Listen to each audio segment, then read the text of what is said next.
अगर मैं जानना चाह रही हूँ कि मौलाना फजल रहमान साहब ने बातें की और उनकी बातें अब लोगों तक पहुंच भी चुकी हैं। आपको क्या लगता है, उन्होंने कहा कि मायूसी हुई है उनको कि पीटीआई यहाँ पे नहीं आई, और फिर क्या इस मीटिंग के बाद इंप्रेशन ये है कि कौमी यकजहती की फिजा और कोई नया बयानिया दहशतगर्दी के खिलाफ बन सकेगा?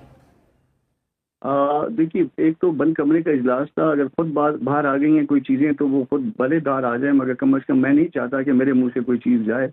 मगर मौलाना की स्पीच थी और हम ये चाहते थे, मैं इसको इस तरह से कह देता हूँ कि हम ये चाहते थे कि पीटीआई जो है यहाँ पे शरीक होती। हमने आपस में जब डिस्कस किया था, ये बाहर की बात है, उस अपना बंद कमरे की बात नहीं है, मगर हमने आपस में जब डिस्कस किया था तो हम पार्टी के लेवल पे तो हमने कहा कि पीटीआई ने हमें एतमाद में तक नहीं लिया और ना उन्होंने इन्फॉर्म किया कि वो नहीं शिरकत करेंगे या वो उन्होंने मुशावरत नहीं की।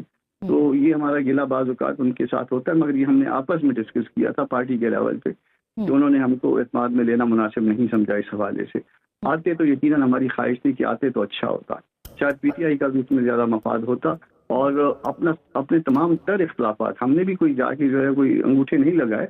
तमाम तर इख्तिलाफ़ात जो है वो जाके आप अपने वहाँ पे रखते, अपनी बातें रखते, अपनी जो आपका इनपुट देते और उसके बाद जो है वो भले आप उनके साथ एग्री करते भले ना करते, मगर चूंकि एक कौमी अहमियत का मामला था तो आपको आना जरूर चाहिए था। तो आप तासुर तो बता सकते हैं कि तासुर क्या है इस मीटिंग का, और क्या किसी मंतकी नतीजे तक पहुंचा आज का इजलास कि हमें करना क्या चाहिए?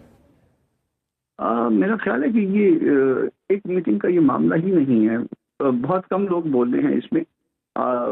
इसमें सबको कोई बारी भी नहीं आई है बात करने की, और जितना वक्त था उसमें बारी आ भी नहीं सकती थी। तो ये इतना कॉम्प्लिकेटेड मसला है कि इस पे वक्त चाहिए, और वक्त के साथ साथ जो है वो सुनने का वो भी हौसला भी चाहिए, क्योंकि बात बातें जो है वो इख्तिलाफी हैं, वो आपको अच्छी ना लगे, मगर बहरहाल दूसरों के दिल में है। आप उसको सुन लीजिए, उसकी एक्सप्लेनेशन दीजिए, मगर जब तक सुनेंगे नहीं तो उस वक्त तक ये बातें, या उस वक्त जब तक लोग कहेंगे नहीं तो उस वक्त तक ये बातें जो है ना वो नहीं होंगी। तो यकीनन एक मीटिंग थी, अच्छा था, एक गुड जेस्चर था, मगर इसमें जो है ना वो 2-4 दिन चाहिए और सबकी बात सुनना जो है वो जो है ना जरूरी है। मेरा ख्याल है जिसके दिल में जो बातें हैं वो सुनी जाएं, और उसके बाद सुनने के बाद उसका मुदावा अगर मुमकिन हो तो भी किया जाए। तो इसका मतलब है कि मजीद इजलास भी होंगे इस तरह के इन कैमरा इजलास? ये मुझे नहीं पता कि होंगे या नहीं होंगे, मगर मेरा ख्याल में इसकी जरूरत है। इसमें इस तरह से रख लें, ऑल पार्टीज में रख लें, जॉइंट सिटिंग रख लें, कुछ रख लें, मगर ये मामला को आगे बढ़ना चाहिए। मामला संजीदा है इस वक्त, और पाकिस्तान की बका का सवाल।